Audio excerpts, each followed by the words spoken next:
Hi everyone, welcome to another video with me JCRP on Medium Milan.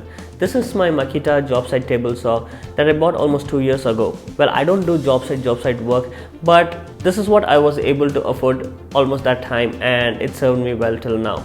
This also has this extendable arms which let me use bigger chunks of wood when I am cutting on the table saw. But it got me thinking that I can use this cavity for something else. I can put my router here and build a router table so that this acts as both as a table saw and my router table.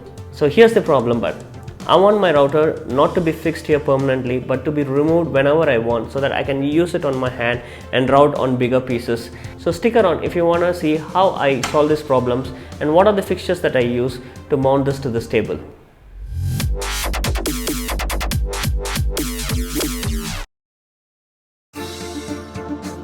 I begin by measuring the distance of the opening. Oh, cutting the MDF is almost like cutting butter. After working with plywood forever, working with MDF is such a pleasure. Once the piece is cut, I set it on the table and mark how heavy it is to this table.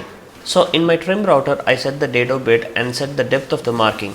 These lines mark the thickness of the dado that I have to route, and this piece of wood acts as the guide. Almost looks like the firing of a jet, ain't it? But we cannot deny that MDF makes a mess too. Here I am dadoing the other side of the MDF.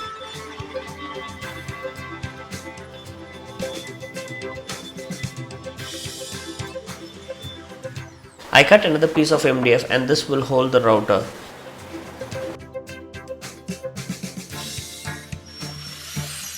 Before marking, I first secure it on the top piece and then check if it fits right by placing it on the table. To find the center, I draw lines from each corner.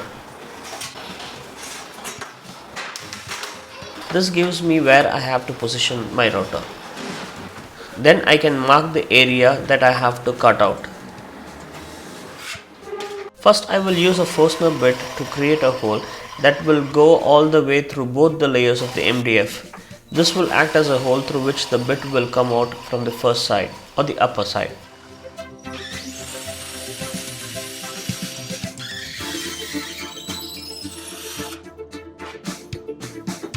Now I can remove the second MDF and use that hole to pass through the jigsaw and make the cut. I took my time to cut through the MDF and was very careful to follow the line.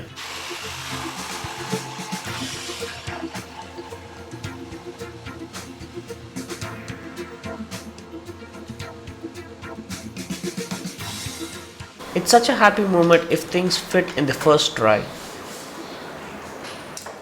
These blocks will hold the router. I mark the wood so I can cut it at the bandsaw.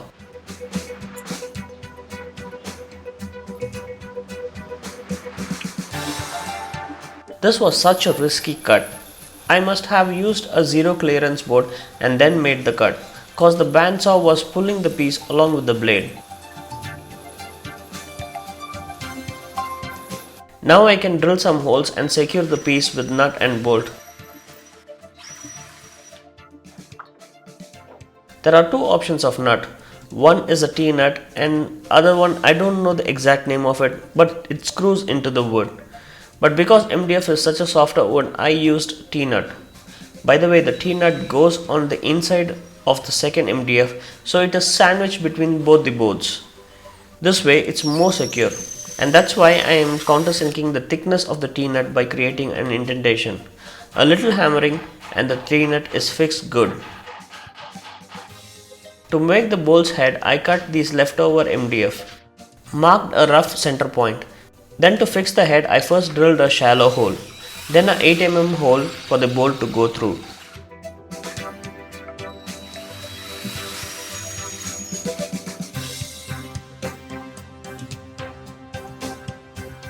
Now I can hammer the bolt inside the MDF, and that's how the pieces are secured.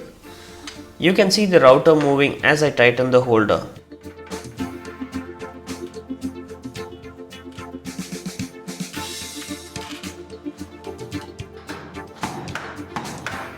Now that's out of the way, I have to create a holder that secures the router table to the table saw. I'm just drawing lines and trying to cut two pieces out of one block.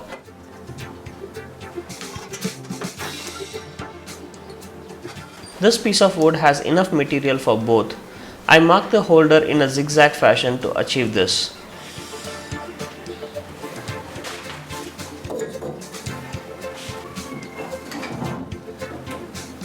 This time I got wise and used a 6 mm plywood as a zero clearance board.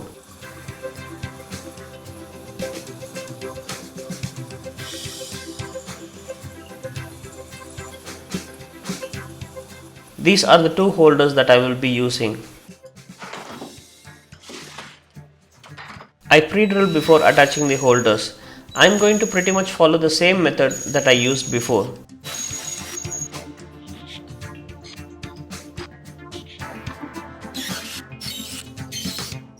After removing and flipping the second MDF, I can countersink using Forstner bit. The Forstner bit tends to wobble when the initial hole is a bit bigger.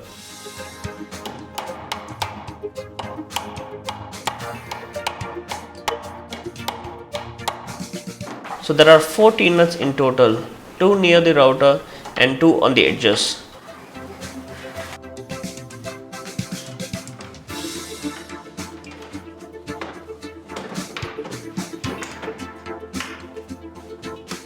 Time to finally secure the router table to the saw.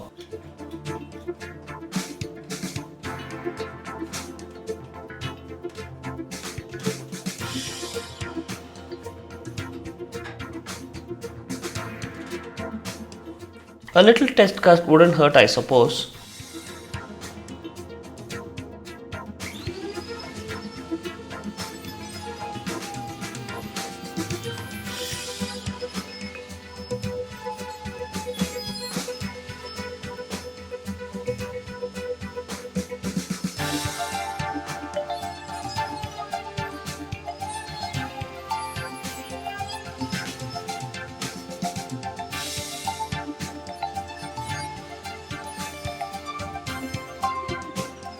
MDF and water are great enemies, so to protect the surface, I am sticking this laminate with some 3M spray adhesive.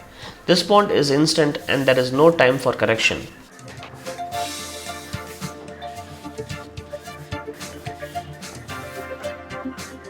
Here's the router table and I'm happy how it came out. Actually, I don't want to say it because every YouTuber visualizes his projects and he puts in so much of effort into making it, so obviously it's going to be something that he likes. So yeah, this is the router table that I envisioned and it has come out just the way I wanted it and I'm happy about it. I have lined it up with laminate so that it gives a very smooth surface for me to route things, and I made sure that the router table and the laminate is almost flush so that when I use a bigger piece it doesn't wobble or do anything of that sort. But on this side the laminate is a little heavy, but it's fine as long as the laminate and the router table isn't going down. Then this side it is perfectly fine, because if I put pressure on my work piece, then it is going to be a little above than this, which is perfectly fine. The MDF is thick enough that it doesn't bow, but MDF is a soft material, so I do not trust it and I want to use this table on a long-term basis. So I added these supports on either side which pulls up the router table to the rails, and that's going to keep it nice and secure. Other than that, this is something that I wanted to do it for a very long time, because I have a small trim router which I use for small projects. So when I want to route a corner or a Roman OG bit, this is the perfect way to do. If you like this video, please click on the like button and do subscribe to my channel. It really helps me when you watch all my videos and share it among with your friends. Please do follow me on Instagram at Mr. JCRP if you want to see what I'm working on right now. Thank you for watching this video. Until next time, happy learning!